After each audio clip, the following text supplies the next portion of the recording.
Bandeko balandi nyonso na pesi bino mbote mingi esika nyonso bozwami nzamba pambola bino bayebanso balandaka émission bokoka bayindo en direct ya avis du public ya solo ya bino ndeko Kongo alenga. Bandeko lelo ezali bongo le 5 janvier 2019 boyebi ke Seniko oyo bengi église catholique boyebi ke église catholique ezali église d'état na mboka na biso la République démocratique du Congo euti ko annoncer ba résultat Martin Fayulu élu président de la République démocratique du Congo. Ba résultat oyo tozali kozelezali ya seni nde akoya ko prononcer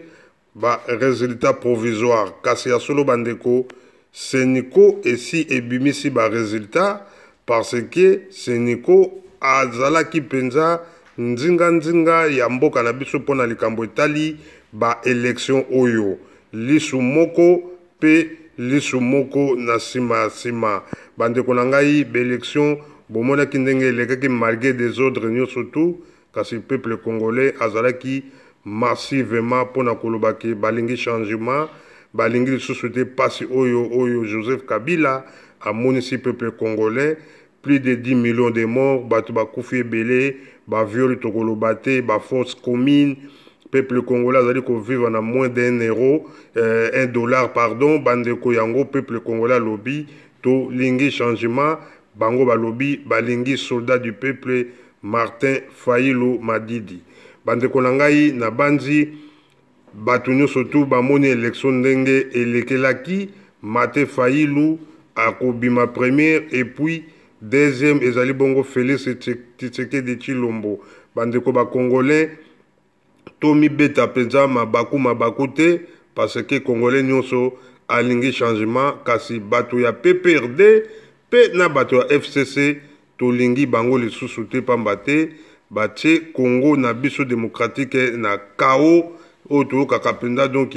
oyo kutu ya Ali Foreman ezalaki ti na 8e rang Foreman da meka kobunda kasi ya biso peuple congolais tokoki te tala ndenge basali biso peuple congolais tomoni pasi mingi. Martin Fayulu président élu ya République démocratique du Congo selon ba résultat ya Seniko ezali église catholique ezali église d'état yango bandeko na ngai donc toye koyebisa bino pamba te émission bokoka bayindo ndenge toyebisaka bino biso tolandaka makambo nyonso ndenge ezali penza kokende na source na makambo ezali koleka na mboka na biso Congo ya solo bandeko elombe mobali yeyo Martin Fayulu Madidi yende alongi na ba résultat to ba élection oyo eleki bongo na mboka na biso mboka ya Congo bandeko diaspora bandeko bazali kolela changement kota na mboka Congo ya solo bandeko tokotala ba résultat ya seni ba pousi yango balobi ndeka na ebisaki bino kozala susu les 6 cités et komi bongo semaine tokobanda na ebisaki bino ke ba résultat bako annoncé yango le 15 donc je pense que le 15 bako annoncé yango kasi bandeko eloko ezali kobenda ndungu ezali boyebi ke Congo likambo ba américain na ba chinois na ba russe ezali penza kosakana te na ba européen ba américain bango balobi ete il faut Fayulu azwa ebonga ya mboka ya Congo ba russe kuna pe pai kasi ya solo bandeko boyebi ke Congo ba américain toujours ba contrôlaka yango bitumba ezali makasi entre ba cobalt na biso na ba cuivre na biso fo ba exploiter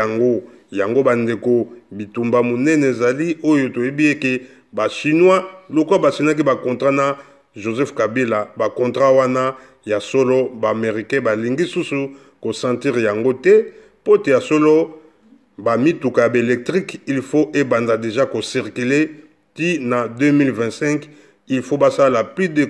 combien de millions de mituka alors biso ba congolais tous à la sous victime to profiter te na coltan muta profiter zali Paul Kagame tala ndenga bongisi Rwanda lelo Cuivre na biso na cobalt ya solo bandeko biso bana Congo to mekape ko profiter na likambo oyo pamba te kuna na kolozi tala bato bazali kokufa ba Congo bandundu côté ya Kasai pe côté ya Équateur ya solo bandeko to fongola miso. Martin Fayulu élu président de la République démocratique du Congo ya solo bandeko ezali bobele bongo to landa pote ya solo ezali bongo matondo mingi bandeko.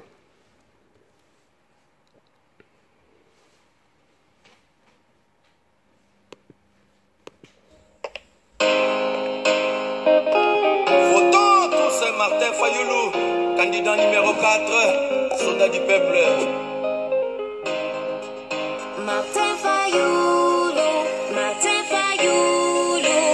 notre président. Espoir du peuple. Biso, Tolanda seye, to vote seye. Martin Fayulu, président.